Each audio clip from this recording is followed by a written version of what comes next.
Okay, everyone, let's talk about how it is we can not be afraid of AI in the writing classroom and really think about the ways that we might shift the experience or even just begin to shift the experience as we move forward. I'm going to be going between two documents, so it might get a little interesting as I do that. But I want to be able to show you some really important ideas around the shifting of writing. I also want you to know that I am a language arts teacher by trade. So I love students writing. I love being able to help them understand and fall in love with the power of words. And that's why I personally am so excited about what AI can do, because when they have access to words at a way they never have before, we really can teach them the power of words. This isn't when they're not going to write. Actually, they're going to become extraordinary writers in this process if we rethink it in the way that we should.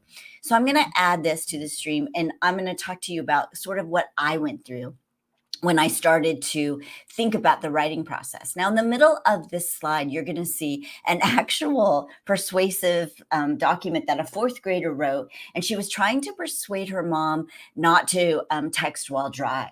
And that persuasive document is something I did in, I don't know, we'll say the early 2000s. And at the time, having her write that in a Google Doc was pretty good deal. Like, she wasn't writing it on paper. We got it into a Google Doc. She did some research. She did all this stuff. But now it's 2023 and we need to think about what could writing look like. And so we have this paper. If you are going to go to a blog post or you're going to read something online, even if it's the New York Times, you are not going to see something that looks like this with just words and a white background. You're going to see images that help explain it. You're going to see an infographic. You might even see an elevator pitch of someone kind of in a TikTok style video explaining the concepts to you in a more easily digestible way. You are going to see graphics that explain the statistics. You're going to see things that help you understand that writing in a different way. Writing no longer in 2023 looks like this, but it still does in our classrooms. And that's where we have to start to make adjustments. And this is where I think in a world of AI, we can kind of make writing a little bit more dynamic and less just about the words on the paper. And so one of the ways that we do that is, as teachers, we have the students talk to us about the process. Okay, so maybe they've added infographics and things on the side, or images. Now they're going to go into, I like Microsoft Flip, it used to be called Flipgrid, and put this up on the screen, this paper, and tell me the process they went through. Oh, I researched this. I really wanted to show this. I wanted to do this. So I can hear about the process of what they learned. And that's going to help me to understand that first, if they did use AI, what ways did they use it? And did they understand the concepts and are now able to communicate with me? Because that's what writing is after all. Writing is the ability to communicate in words. Often it is on a piece of paper like this. That is shifting as well, but right now it's fine to still be writing it on paper. But remembering that it could benefit from an illustration, and that students could actually do something really clever, really smart, and go to something like Microsoft Flip and make a kind of condensed video. Here's 3 things you need to know about texting while driving, something like you might see on TikTok.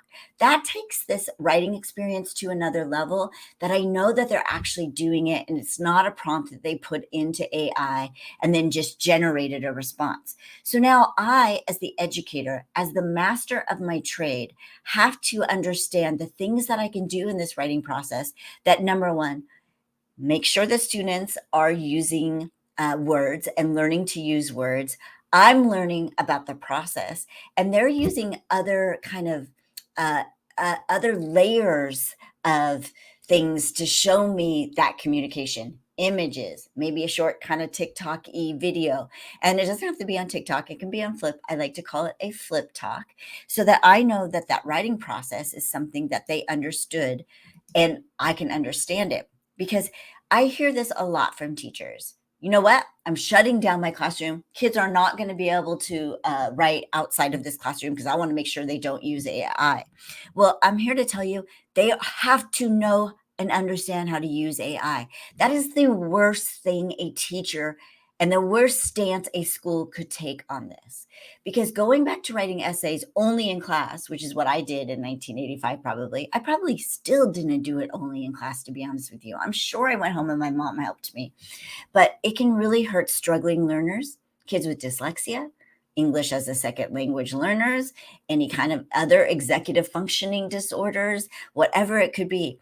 It doesn't help them. It pulls the rug out from under them, and it makes it so that they don't get ready for their future. So I'm going to skip. Oh, no, I'm not. I'm not going to show you. I want to show you something I made a TikTok about.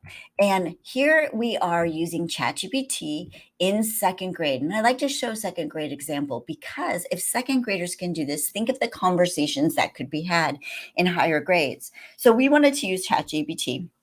And we thought, well, at first we'll just have it write stories for the kids. That'll be cute. But then what happened made it so much more than cute. It made it powerful. It made it equitable. It made it all of these things. So our job this day was going to have students in groups creating one element of a story plot. And that things like setting and theme and supporting characters. So they all got into their groups and they were given one of these placards. You can see them here. I do have a TikTok that kind of shows it in process, but you see their setting and time. And on the back of the little placards, there's like scaffolding to help them. What does she mean by setting and time? Because these, after all, are 7-year-olds. And then the last picture is a group of students who are choosing together the main character. Now, the little boy in the middle there, he is an English as a second language learner. So if I were to ask him to write a story or understand and come up with all of the story elements, I don't think developmentally he would be ready for that on his own just yet. And that's where we're going to use the power of ChatGPT to meet his needs and really help empower his learning. So we took those things and we put them on the board. You can see the whiteboard there in the middle. So the kids decided that the main character would be a dragon, the supporting character a dog, the setting and time would be summer break, of course. The setting or place would be outer space, the event and someone dies, and the theme is friendship. So then we put this in using this prompt, me and the teacher. Her name is Miss Terwilliger. She's fantastic. So we put the prompt into ChatGPT. I can't believe I messed that up. But you are a children's book author. Write a very short story for an audience of second graders. And using these story elements. So setting is going to be outer space, time, summer break, main character, the dragon, supporting character, the dog, the problem, someone dies, the theme is friendship. So we put that in and it produced the story. And at first, as you can see on the third picture, this little girl's just reading this story. And that's what we did at first. They read it. And honestly, when they were coming up to read, I noticed that some of the words that ChatGPT chose were outside of their zone of proximal development. And I was like, oh no, this is not going to be great. They're not going to know. But they did. They were so excited that they were I used the term robot with them, a robot to help them write a story, that when they came up, they were like helping each other. They were finding the words. It was just a beautiful thing to see. But then we went back, and the teacher and we went to groups and we talked to them about it. And a group that I was with said, I liked the story and everything, but the main character being a dragon didn't really work. Could we rewrite it and take out dragon and outer space and make it more something that's like here on Earth? And I was like, huh. These are 7-year-olds having critical conversations about story elements. Can you imagine when they get the state test that talks about story elements? They are going to be all over that. So I was like, these are amazing conversations. The principal walks in. She's like, these kids are talking really critically about stories. Like, what'd you guys do? And it was just a beautiful thing. So the teacher and I were like, okay, we got to up this. We got to take it to the next level. So the next day we decided we'd use these same placards, except we'd allow the students at each group to come up with all of the story elements. So the main character, the supporting character, all the things. And she would use half the class and I would do half the class. And we would put it into ChatGPT with this prompt again. And then it would produce a story. And that story would be the basic story that everyone started with in that group. And that group then would be able to up the story in any way that they wanted. So they get the basic, and let's say they didn't like the dragon if it had a dragon. That student could substitute in for the main character some other character, and they starting to understand and see what's happening in a story. So we did it. We did the prompt in ChatGPT.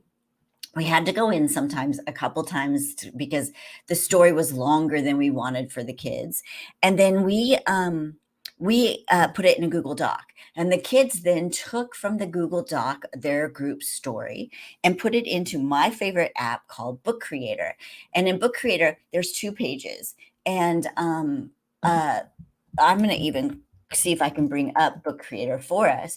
But Book Creator, there's 2 pages, and on one page, yes, I was able to do it. Let me just turn this off and grab this other one so that you can see what happened. Now, not all of the stories were the same. Not every kid was as good as at stuff. We kind of ran out of time because we decided to do this in the last minute because GPT had just come out. So it's like June. But we're going to go look at Alex's story here. And I'm going to open it up. And what we asked them to do is, and I'm going to head to this one. Yes, I like this one. We had them take the paragraph that was ChatGPT and then add their own pictures. So this right here would be the paragraph. Now later they could go in, and we did run out of time, but they could go in and change it. And actually he did change this. And what happened with this sound thing is he reads it. So we get his fluency, we get to hear him reading it. And he is taking the story and creating something bigger and better, which I think is exciting because Alex is a very, very good writer. Alex is kind of advanced for his age, so he can take it to the next level, which you saw there. But our little friend who we saw in the middle of our last slide, who was English as a second language, I don't think he could have gotten a story out. Once there was a story for him at the basic level, at the starter level, he could then begin to make maybe minor changes, but changes that allowed him to feel successful, that allowed him to feel like he got something out on the paper, and then allowed him to kind of deconstruct those story elements so that if someday he had to write it on his own, he'd be able to do that. But I think now that I see ChatGPT and what it can do, I think like we've been giving kids often maybe a graphic organizer or a blank page, and they've had to come up with a story. And it's often been around things that we want it to be around. And now they can come up with their own things. It can create this story starter that they all start from and take it to the next level. We're not going to do that every time, but knowing that they can do that at second grade, they can create a story in symbiosis with ChatGPT and then use that as just the beginning mentor text for themselves is a beautiful thing. And to be honest with you, when I heard the stories that they were having about uh, uh, not the stories, the conversations they were having about short stories at 7 years old, my mind was blown. And I was like, okay, this is going to change everything. And it's just a matter if we can see that change and be able to envision it in our classrooms. So really quickly, I'm going to now go over to something else that I'm going to be sharing with you. You're going to have access to some ways that we can rethink the writing classroom. And I have to just present again to another thing. And I'm actually going to be taking you to this file that I made, and that's how we're going to do this.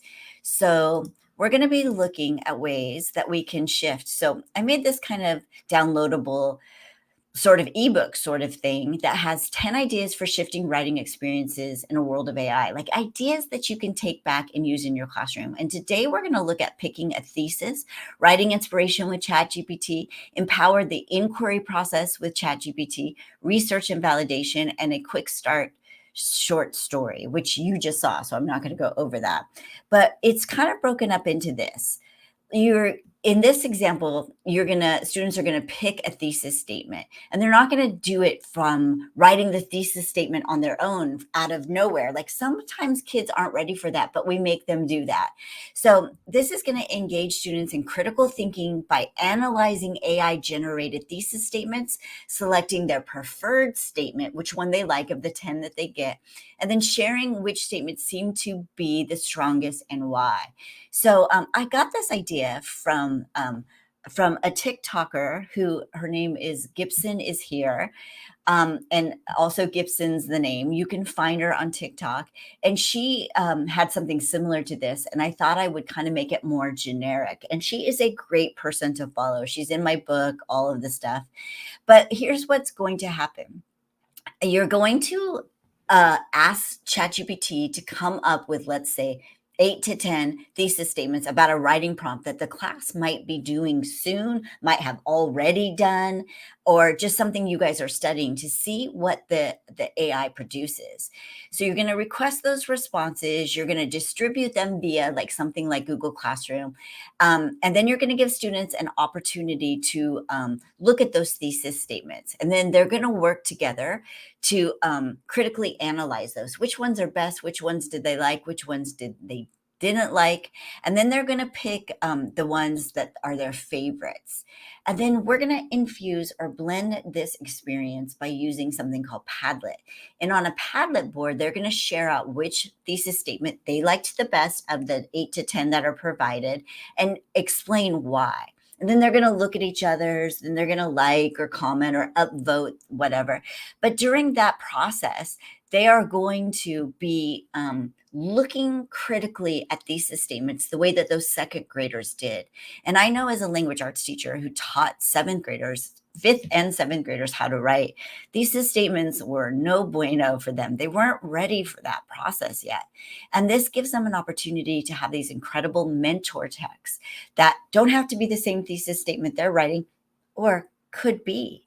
Maybe now they compare their own personal thesis statements with the ones that AI generates. So it's a way to really facilitate class discussions, critical analyzation, and mentor texts of good thesis statements so our students can write them. Because after all, I'm not saying we shouldn't write in a world of AI. I think we should empower the process. So that is one. And I'm going to give again the link to this. Now let's talk about writing inspiration with AI. And this one is to inspire all learners with this activity, meant to help students see how they can use AI to inspire their own writing process. And I used inspire too many times in there. I should have had ChatGPT check that out. But first, I'm going to utilize ChatGPT to generate 5 distinct responses to a chosen writing prompt. Maybe we pick the writing prompt together. Maybe ChatGPT picks the writing prompt. But then I'm going to distribute those 5 AI responses to my students. For me, it would be in Google Classroom. Yours might be Canvas or Schoology, whatever you're using. PowerSchool, I don't know. And then they're going to, back at their table, analyze these. They're going to carefully read through the AI responses. So you don't want them to be too long. And they're going to select and highlight things that resonate with them. They can do that in a group. They can do that alone. Once they have done that, maybe alone, then they do it with the group. That becomes your pedagogical approach. Then I want them to go into Microsoft Flip, or Flip, you might know it as Flipgrid, and ask students to use this to record short videos explaining their chosen excerpts. Like, which things did you like the best and why? In their recordings, they should describe why they selected specific sections, explain how these excerpts influence their own writing, because they're going to use them to begin to write their own things. And optionally, they can discuss and consider we can hold a class discussion after students have shared their reflections on Flip about what things did they like about these 5 examples that I passed out. What word choice was really good? What things did they like that the AI did? What things would they change? So there's a lot of stuff in here to really give them an inspiration with 5 different mentor texts that they kind of analyze and highlight for good writing. And I also would look at what didn't work. the one thing about ChatGPT 4, and maybe it'll change in 5, is that it's very flowery language. It's like a bunch of thesaurus synonyms sometimes. So I would want to discuss that. Here's a way to empower inquiry with ChatGPT. And this means using AI to brainstorm a list of diverse and thought provoking questions about a topic. So often we tell students, we're here the topic, or you pick a topic that you're going to research, and they don't know where to begin. We've all been there. This is going to be an opportunity for students maybe working side by side with you if they're too young, or working on with the ChatGPT on their own. Remember that if you're under 13, you shouldn't be using it unless your school has some policy. And if you're over 13, parents need to sign a parental permission, or however your school is going to work it out. You've got to deal with your school district on how this works. But if there's no policy, I think I would sit side by side with students or in a group maybe to help out. And then we're going to generate questions, and we're going to direct students to prompt ChatGPT with a lead in, such as, what are 10 interesting questions one could ask about molecules?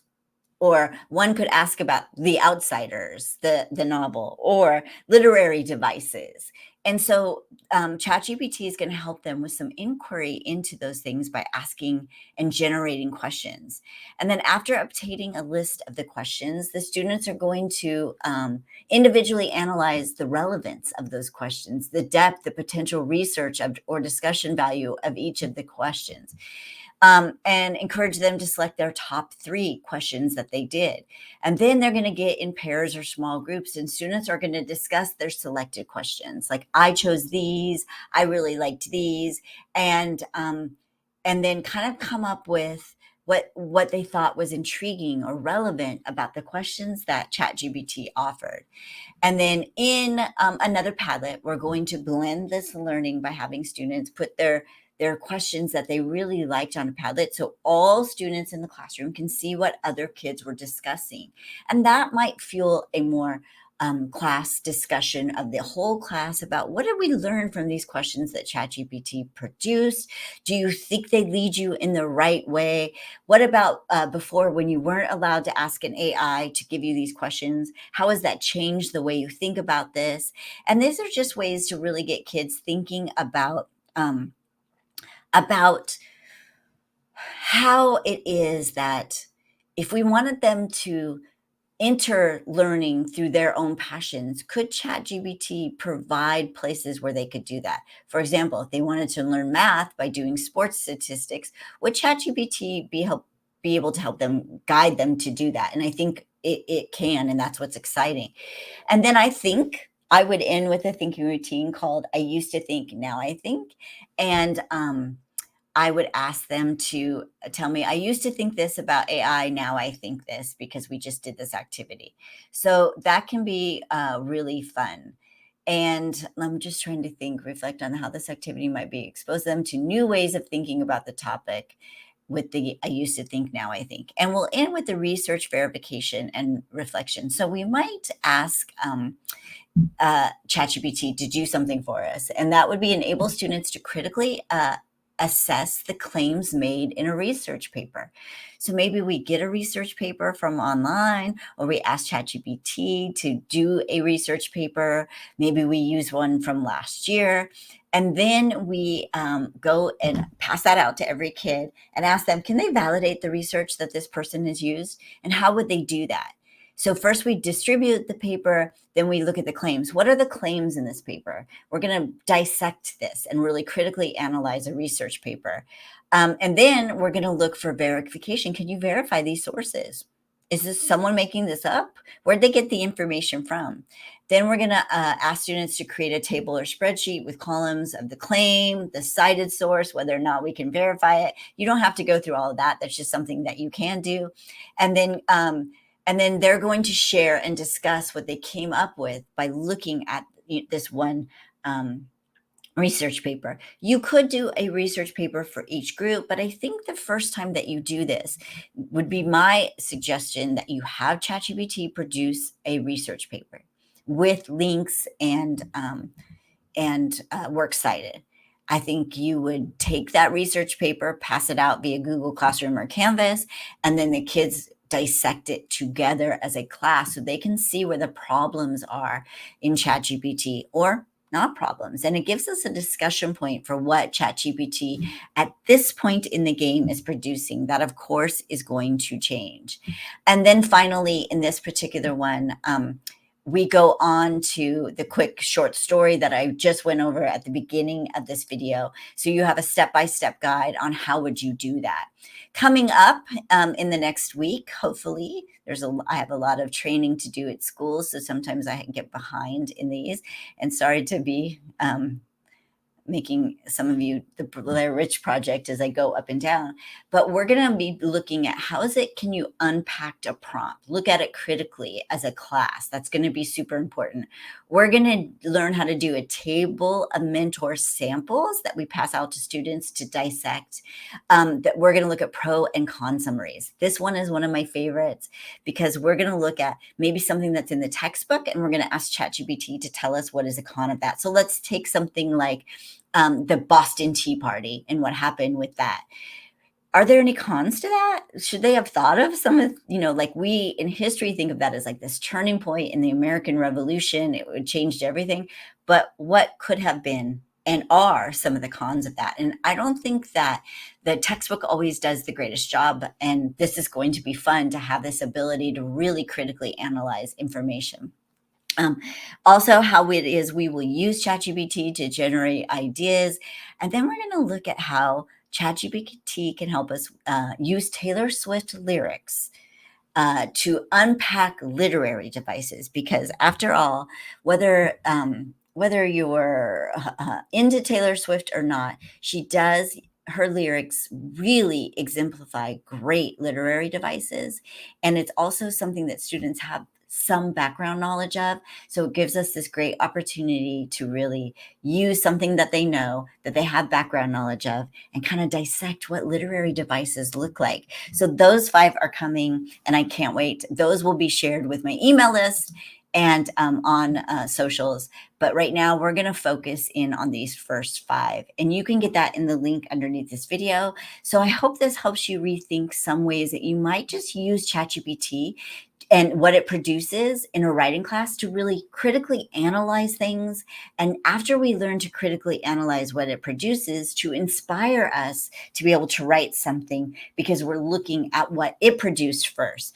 So thank you, everyone. And I hope that teachers will learn how important this is going to become and will impact our writing classrooms in truly, truly amazing ways. As a language arts teacher, I couldn't be happier that this is happening because the editing process, something I struggled getting kids to do effectively, is now so much easier. So thank you, and keep looking for those other 5 responses that'll come out shortly. Thanks, everyone.